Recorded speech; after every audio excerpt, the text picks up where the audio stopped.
So I'm going to do a stem and leaf plot, which is a good way to organize data and look at it quickly to see where the numbers fall. Looking at these numbers up top, you can't really see as quickly and as easily how the numbers turned out. So stem and leaf is a really good way to organize it, to look at it quickly, see how many you have, and kind of summarize the data that way. So the stems are in the left column, and that's going to be the numbers that are in the tens place. So for example, the lowest number it looks like we have is 61. Okay, so we have numbers in the 60s.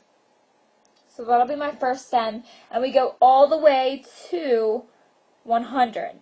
So I'm going to make my stems go from 6 to 10. And then the leaves are the numbers in the ones place.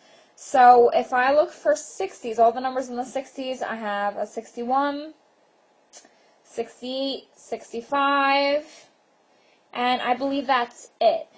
And stem and leaf plots, you want to order the leaves. So the first one I have is 61. So that 1 is going to come first. Cross it off. And then the 65, so the 5 is going to come next. And then the 8. Okay, then I'm going to go back and find all the numbers in the 70s. 78, we have 72, 70, another 78, and another 78. Okay, so the smallest one I have is 0 for 70. Okay, then we have a 72, so I'm going to put a 2 there for 72. And then 3 78, so I'm going to need to put 3 different 8s for 3 different 78s. Okay, the next stem we have are numbers in the 80s. So we have an 85, an 81, 85, 89, and that's it. So that 1's going to go first. Then 2 5s for the 2 85s. And then 89. So put a 9 there. The next, I'm going to switch colors. This is going to be a very colorful stem leaf plot. I have a 94, a 98, and a 92. So the smallest one is a 92, so I'll put a 2 there. 94, 98, and then the last one I have is that 100. So all I need to write is a 0. So that 10 and the 0 stands for 100.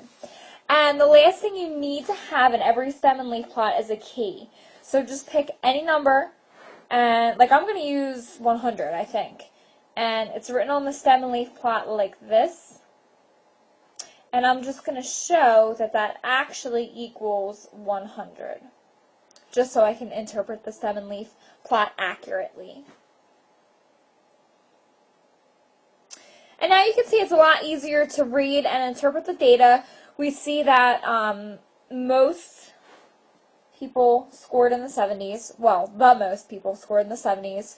We can easily see that 78 is our mode. We can easily see that only one person got 100. I mean, there's lots of different observations we can notice right away, and it's a lot more organized to look at than just a cluster of numbers that aren't in order.